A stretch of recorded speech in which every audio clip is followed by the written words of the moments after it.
And with that, we are back with another edition of the Astro Weather. Greetings, salutations, buenos dias, one and all. How is everybody today? Behind me, we have a lovely picture of the Ozarks. You can kind of see that. I don't know what river that is. Is it the Missouri River? Could be. Could be the Missouri River. But then again, it could be another river in one of the largest aquifers on the planet. Yes, the Ozarks contains some of the most and best water here in the continental United States. So wherever you are, I'm wishing you a grand rising. And if you're in another part of the world where you've already spent most of your day, I hope it's been a fulfilling and meaningful experience in this realm. Just a quick programming note. I am not going to be doing 15 minutes of flame today because I have it's going to be kind of spotty over the next couple of weeks because the big move is on now. So I'm getting ready to actually change residences. And, there's always a lot that goes into that, a lot more than you think. So today I actually have to meet some people at the new place and will not be able to do 15 minutes. However, I do have time to do this today. And I'm happy and grateful to be able to do that for you and that you are here as well. Please be sure to hit the like button on the description of the show. That's very helpful when it comes to, of course, fighting the algorithm. And subscribe if you haven't. I think we're just a couple hundred people away from 14,000 subscribers, which would be great. I would love to get to the magical 20,000 subscribers. And that's my goal for 2025 or 2024. My goal is to get to 20,000 subscribers here over on YouTube. It's a modest goal, I know, but a goal nonetheless. And it's amazing how some channels they're just explosive and viral. And they managed to do, and I think a lot of it has to do with the content. Like some people provide really good content, and therefore people want to sample it. And it is my wish and intention to you to deliver meaningful and creative content for next year and for as long as this body and mind and spirit will allow me to do it. Why don't we get into the weather? Let's do that. Hope everybody had a great weekend, even though now we're already into Tuesday. Did a little serious sports last night over here on the 11th house with my man Al Dog. Got into some sports and some astrology, which is always a cool thing to do. I always enjoy mixing it up and looking for astrology places that always have that conversation going on. And there we are. The Astro Weather. Well, look at Venus. We've had a shift with Venus. Big shift, Venus in Scorpio. And it's intense, right? Venus in Scorpio is intense. And the word I would use in Venus in Scorpio is covetousness. There is a quality of covetousness with Venus in Scorpio. Like, that's mine. That's mine. And you can't have any. That being, of course, the object of relationship. It's a very intense aspect for Venus. In the opposite sign of rulership, Venus in Taurus. Venus in Scorpio, I believe that makes a detriment, if I'm not mistaken. And it is... the challenge of Venus and Scorpio, let's talk about the most enlightened kind of aspects of Venus and Scorpio. Ride or die. That's the ride or die aspect of astrology, Venus and Scorpio. You're in it till the end, right? You're with that person until the car goes flying off the cliff. And like Thelma and Louise, you're in it together, right? That's ride or die, Venus and Scorpio. And there's something to be said for that kind of intense commitment, that intense kind of fixed bonding The downside of that is that it can be at times almost too much for people, you know, like sometimes in relationship, the Venus and Scorpio, if you have it in your chart, sometimes it can be a bit asphyxiating, right? It's almost like a cobra snake that kind of wraps itself around an individual. It's nice and cozy until they try to move. It's like, hey, what's going on here? So you get both. I mean, astrology is kind of a science of duality in some ways. So you get kind of both versions of that. Another real downside with Venus and Scorpio, it gets back to this idea of covetousness. And you can see it sometimes where people will position themselves with Venus and Scorpio to align themselves with relationships that are based on power. And you can see this a lot of times in the workplace, where people who have a prominent Venus and Scorpio, and sometimes even afflicted, will play office politics, and they will try to maneuver their way into the places where they know power exists, and then they can use those relationships as leverage and power inside the organization or the group or the corporation. So Venus and Scorpio, here we go. We have a new Venus season, and as always, there's intensity. Jealousy is another byproduct of Venus and Scorpio. So it's a fascinating assemblage of a lot of different qualities that really like dig into the baseline. It digs into sex. It digs into power. It digs into that second chakra. And people will make, and we get into Scorpio, we'll also talk about death, right? And people will make sacrifices under Venus and Scorpio, and sometimes there are sacrifices that, in retrospect, they look at it and go, "Man, maybe I shouldn't have done that." The challenge with Scorpio, we talk about the story of the scorpion and the frog. It's the scorpion crosses the river with the frog, and the frog has some hesitation, of course, because it's a Scorpio and it's a frog, and the Scorpio could sting the frog, and they could both die in the middle of the river. Well, the frog had some good intuition around that. The frog had a really good palace. And it's like, okay, scorpion, stingers, death, water means the water taxi, not a good idea. And yet that's exactly what happened. So the story around it is that the frog realizes, well, the frog stings, the frog gets stung by the scorpion. And he looks around and says, why'd you do it? And the scorpion says, well, I can't help it. I'm a scorpion. Right. And that's kind of like how Venus and Scorpio rolls. As much as you would like to have it be adaptable, it's not entirely adaptable. It's a fixed sign. So when you get into fixed signs, you have to go through it all the way to the end. Now, Pallas here, kind of hanging out with Venus, does offer some very interesting information around patterns in our lives, particularly patterns in relationship, where under the guise of being committed and fixed in terms of that commitment, there may indeed be some very dark and kind of obscure corners of codependency with Venus and Scorpio. It also reminds me of the oh God, I just had it on the tip of my head. Hey, hold on. I hate doing this.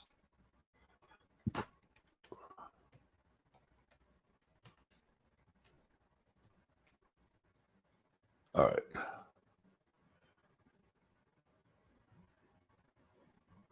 Let's see. What is the movie? The Sixth Sense.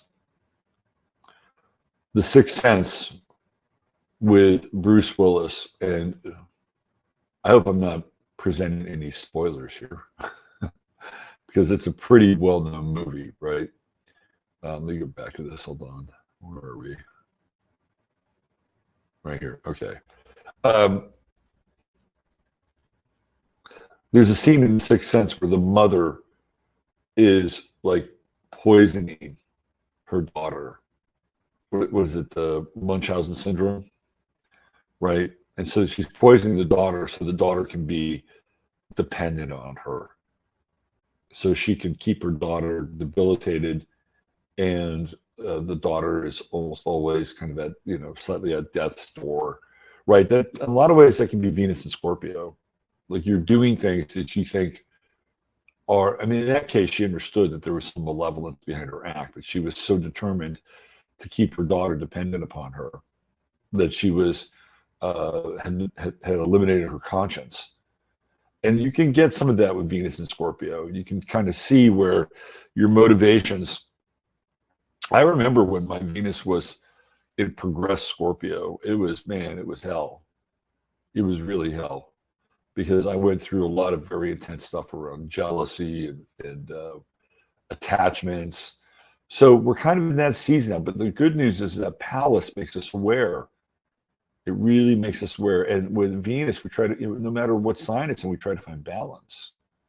We're sort of trying to find balance with our intense commitment in relationship with kind of other areas of our lives. So early on here, because of the degree, we have a very intense Venus-Pluto square. And I was kind of going through that yesterday, to be honest with you. Like, very intense, and a lot of shit comes up with a Venus-Pluto square. And when you get into, again, yesterday, I think it was like 29 Libra, it's still in the square. So what you get is, you get people that are very fixed with their POV. Well, you're the problem. No, you're the problem. No, you're the problem. No, you're the problem. You go back and forth and exhaust this thing until there's nothing left with that square. The other thing too is that this is really starting to get into property and other people's resources and other people's money. And there's a quality to this where power games can be played. Power games can happen. So again, we're talking over the course of the next few days, like 3 days, once Venus moves out of that orb, we're having a different discussion. But the other thing too is that it's in this again, because of the degree, it's very odd, because Venus is obviously in a water sign, and Saturn is in a, well, I guess it's not that odd. You would have had this trine at the far degrees of Libra. So this is actually good. So this Venus Saturn trine, it can be the antidote to this very intense kind of mine versus thine in relationship. And so what you have to do is you have to find a common cause, a common goal that you're working towards. And that does require some degree of sacrifice. There's no doubt with a Venus-Pluto square, there is sacrifice involved. So you want to find a common cause and a common goal to work towards, and try to get through the intensity, right? You have to kind of machete your way through the intensity. And again, we're also dealing with resources here, Venus and Scorpio, Jupiter in Taurus. So there's a lot of kind of money questions or money discussions that are on the table. Who has it? Who does what with it? Who's mining the bank? Which, if you haven't been paying attention, there have been something like 40 banks that have shuttered, closed their doors. Pay attention here, ladies and gentlemen. Last week, UBS over in Switzerland, they went under. The banking crisis is going to be a big story in 2024. Guaranteed. When you have Jupiter and Uranus conjuncting in Taurus, that's very, very, very significant. So we're seeing, it's kind of like when dead animals wash up on the shore. And you're like, what's going on here? Why is this happening? Why is this happening? And then, maybe a month or two later, maybe a month later, there's a kind of a massive earthquake, right, beneath the ocean. And it's like this. So there's this weird stuff that happens. sort of prior to an event. And we're starting to see the bodies of these banks pile up. So keep an eye. The money thing is going to be big. And here we are, we're in the holidays. And I've always gauged kind of where things are going, whether or not they allow like one more kind of holiday season for big buying. And it feels to me like spending is going to be way down during this holiday season. People are maxed out on their credit cards. They just can't afford. And maybe that's not such a bad thing, but they just can't afford to go hog wild during this season. So I based on what we've got going on here, that the Black Friday totals are way down, like way down, and that's also a bit of a canary in the coal mine, because these corporate interests make huge amounts of money during the holidays. I mean, a lot of businesses just really depend on this time of year to kind of get into the black, right? I'm a big local is better guy. So if you can spend your money locally, and I know how easy it is to just go into Amazon and go click, right? But see if you can find some local people that you can, if you're going to buy gifts for the holidays, maybe that's a better area for you to spend your hard-earned Federal Reserve notes. So here we go. We still have the Sun and Mars in Sagittarius, which I think is always a good thing. Today we got a square with the Moon, and it's kind of, it's like the Sun and Mars in Sagittarius is like, come on, let's go over that hill. And the Moon in Virgo is, yeah, but did we bring the protein bars? We can't go unless we have the protein bars, and everybody's just ready to go. But the Moon in Virgo is, kind of the land anchor here, and it's beautiful. So there's a lot of, to me, the Moon in Virgo is a sign that brings with it a lot of worry and doubt. And I know that we have this Juno here, and so some people are trying to get a leg up on sort of the beginning of the year, where it's like, okay, well, this is what I'm going to do this year. I'm going to be this healthy and that healthy. Like, people are trying to get a leg up on it now, I think, when you look at Juno and the Moon in Virgo. And that's really triggered in a lot of ways by kind of sudden turnabouts in dietary and lifestyle habits. And it's kind of interesting just for now, right? Like, because tonight that moon begins to move out of orb with Uranus. It's a really interesting moon today, because it's kind of a land anchor with the Sun and Mars and Sagittarius. But on the other hand, it's kind of like the moon wants to be the leader today. And with Uranus, like I have an idea. What about my idea? What about this, right? And don't discount that, by the way. If somebody brings something to the table, it's like, come on, we're all on board here. We're all on board. Let's just move forward. But the Moon Uranus trine is kind of interesting. And even though somebody may be a pain in the ass with it, you may want to listen to them. They may have some interesting emotional insights, or insights in general, as it relates to what this is all about. So it's a fascinating day astrologically. We have Mercury in Capricorn now at 4 degrees. So we have,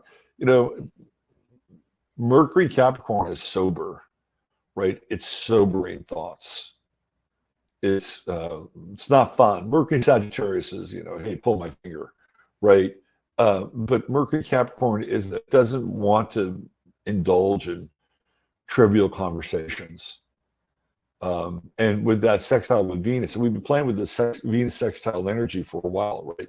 Venus in Libra, Mercury in Sag, Venus in Scorpio, Mercury in Capricorn. So the conversation continues. It's just getting deeper, right? It's just getting deeper in terms of what we're discussing and what we're communicating. Mercury is in trine with Jupiter. This is a time where you can make some moves monetarily, but be conservative, right? Like, look around at some of these markets, be conservative in terms of your investments. You know, stock market is still there. You know, it is a zombie stock market, pretty much run by algorithms. But I don't ever see the stock market going away. I don't see the stock market ever fully crashing, like what happened in the 1920s. They're not. Other things will crash. The housing market will crash. Maybe the dollar will crash, but the stock market won't crash because there are too many international investors involved in the stock market, and they're propping things up.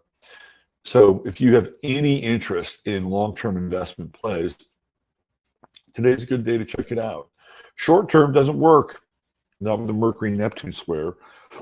Get rich quick today doesn't work. The other thing too is if you say something today, if you make an agreement today, you cannot go back on your word. Not with the Mercury Neptune square. So you may want to think quite clearly about what you're actually offering up. And there's a difference between Mercury and there's Mercury and Sag later degrees, and Neptune Pisces. It's kind of like, oh yeah, he said that, or she said that, and how often do they actually, honor their word or agreement? And if they do, it's a bonus. But under those circumstances, it's kind of like, yeah, okay, this is different. With Mercury and Capricorn, it's like, yeah, well, you said that. You said you were going to do that. Well, you got to do it. But you can't. So I would say that if you're going to make agreements today with people, go into those agreements and say, I will do this if I can, or I'll do this when time permits. Right? That's what I would do. Because if you have to extend your agreement, or it doesn't happen in the time frame that the person that you're sharing it with believes it should be, then you have another issue to deal with. So any agreements, set expectations today. Doesn't mean you can't agree to something. You just have to set expectations. And the other part of that expectation is if you're in agreement with somebody, the other person might have to live up to their end of the bargain as well. So you want to make sure that there are expectations for them and not just you. And once that's all settled up, that Mercury-Neptune square, which can be a bit problematic, can get worked out. As long as everything's on the table and everybody understands what they're accountable for, it can be a good thing. I'm not saying you shouldn't make bonds or agreements or sign contracts today. Just get everything up front and make sure both parties are accountable for what it is that they're promising, for lack of a better term. Let's see. We're still kind of in that square with Mars and Saturn. So by Thursday, Mars will be at 9 degrees, and it'll start to get out of that orb. So there's still, kind of a hard pushback institutionally. It's going to be interesting. Mercury's going to go retrograde, I think, right around at 9 degrees. Then Mercury goes retrograde at 9 degrees. So it starts in Capricorn, and then it goes back into Sagittarius. You want to see some fun. Wait for this Mercury retrograde. You're going to see a bunch of these clueless politicians trip over themselves to regroup and find a new position. Mark my words. It's kind of like, you were wrong. You were wrong about all of this. I'd like to think it might be the conflict in the Middle East, but we'll see.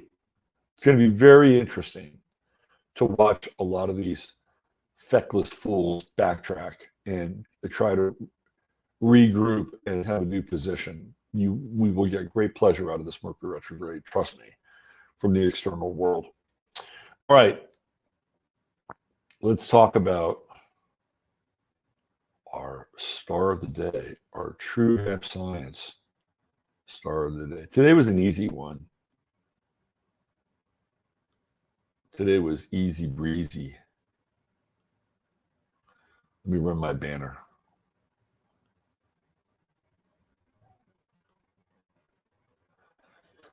So today's true hemp science star of the day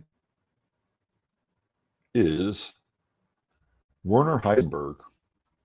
And some of you folks might be familiar with Werner Heisenberg. He was a quantum physicist. He was a contemporary of Albert Einstein, and the two of them had a major falling out because Heisenberg discovered something called the uncertainty principle. And what's interesting about Heisenberg's chart is the uncertainty principle gets played out in the chart. So let's take a look at what the uncertainty principle is and how it relates to a chart. So Heisenberg was playing with physics, right? He was looking at like photons, right? Photons and waves, particles and waves. And he was doing these experiments with particles and waves. And what he figured out was that the observer influenced whether or not they were going to see particles or waves.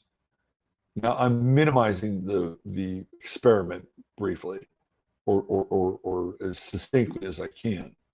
What we found out was that the individual and their participation, their being influenced the experiment. Wow. What a mind-blowing, absolutely mind-blowing realization to come to. That there is ultimately no such thing as objectivity. That we live in a very subjective universe that is governed by our attention. And you can see this on the ascendant, right? So when we have Gemini, Gemini is kind of a representative. Well, is it a particle or is it a wave? Is it a particle or is it a wave? It's duality. And here Heisenberg has Pluto on the button, right on the ascendant. And it's kind of an interesting sort of bucket chart. And Neptune plays a role as well here, right? Neptune in the first house is deeply subjective. Deeply subjective. The reality is, that's resting on the skin of the self. And so Heisenberg is kind of getting in two directions, but it's really Pluto. And these are ideas that become profoundly transformational. I mean, profoundly transformational. When we think of the whole idea of quantum mechanics and, attention breeds energy, right? All these concepts, people like Tony Robbins and Joe Dispenza, they're all downstream from Werner Heisenberg. And I guarantee you, each and every one of them uses Heisenberg as kind of a plank, either directly or indirectly with their teachings. So the idea is, well, let's say I want more waves in my life. You identify with the wave, and you identify with the situation that you want in your life. Now, the interesting thing about life is that you'll run into somebody who's a particle person.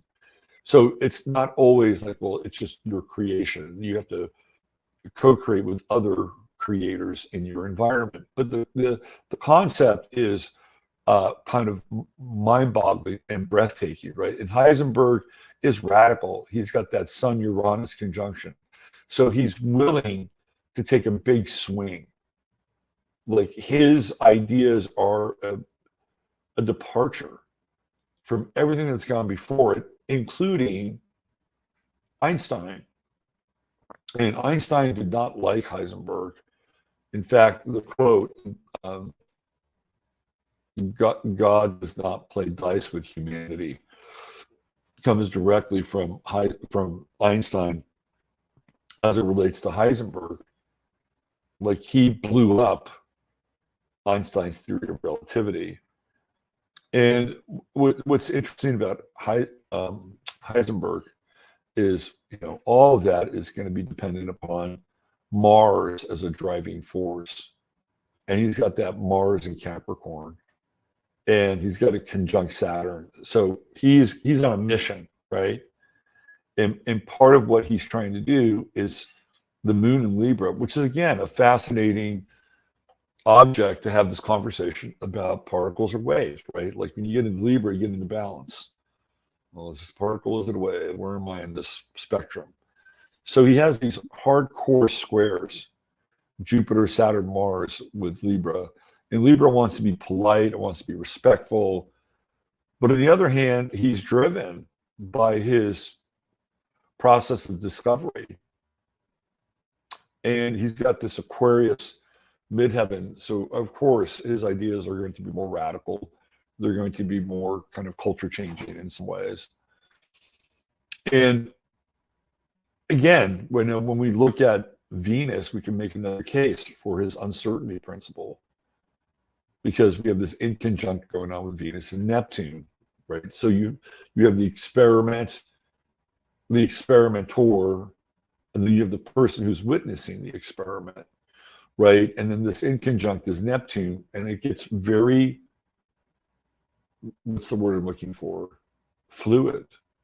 Like it's very, very fluid. And so, yeah, we can see the uncertainty principle in his chart, but he's kind of a driven guy. He's got kind of this cluster chart from Libra to Aquarius, and very intense in the sixth house.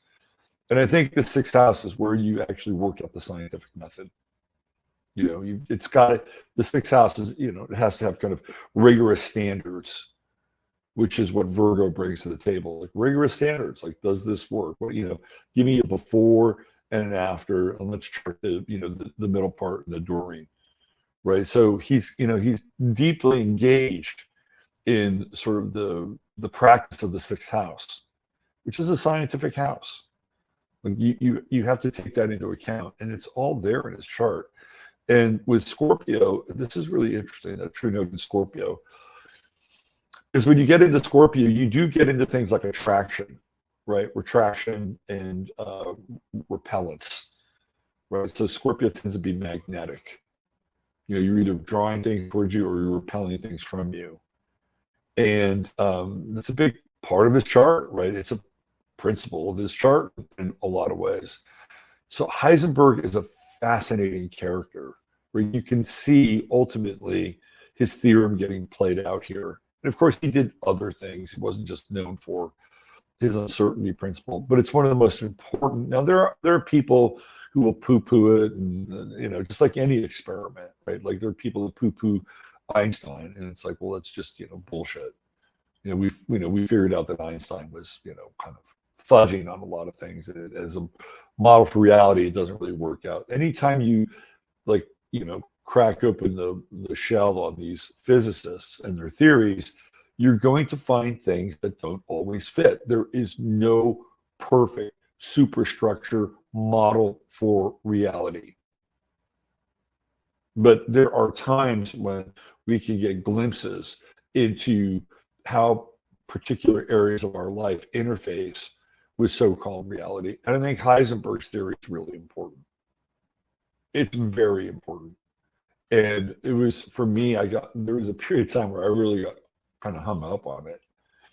And that was kind of a danger. When you go into deep subjectivity, everything is a symbol, everything is a sign, every event is part of your own causation, right?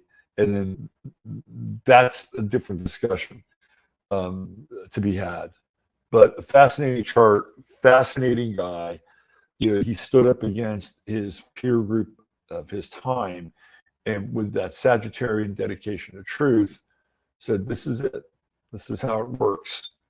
This is my theory, and I've tested and proven it to the best of my ability. And chew on that, Albert Einstein. Your true M science for the day, Werner Heisenberg. So you know what that means? That means if you spend $100 or more at truemscience.com, you will get a free goodie bag. And all you got to do is type in 15MINS, 15MINS, and that free goodie bag will come to you. You spend $100 or more, $150 or more, you get free shipping. And there's always a 30-day money-back guarantee for some of the best CBD you will find on the internet. And speaking of Star of the Day, I'm offering the Star of the Day to people who would like to purchase one for a gift. And later today, I'm going to crawl back into the website when I get back from my my errands here and I will be answering all the Star of the Day queries. So if you've ordered one, you will hear from me today. I promise you on that.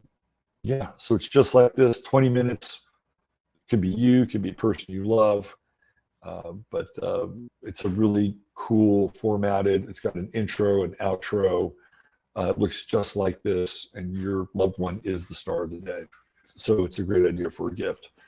And again, for everybody who's ordered one, today's my get back day. All right, thank you for being here. Oh, I got to factor in that Mercury Neptune square, unless of course something comes up. If something comes up, I will endeavor to do my best to get back to you today. How's that? Got to live the forecast here. All right, thanks for being here. It's been another edition of the Astro Weather. I'll be back here tomorrow at 8 Central Time, and I will be doing the 15 Minutes of Flame show over on Boxcast. We're going to have a new website there. It's going to be great. So thanks for being here. Have a wonderful day, and wherever you are in the world, may your time with the rest of the day be peaceful and resonant and enjoyable. Bye for now.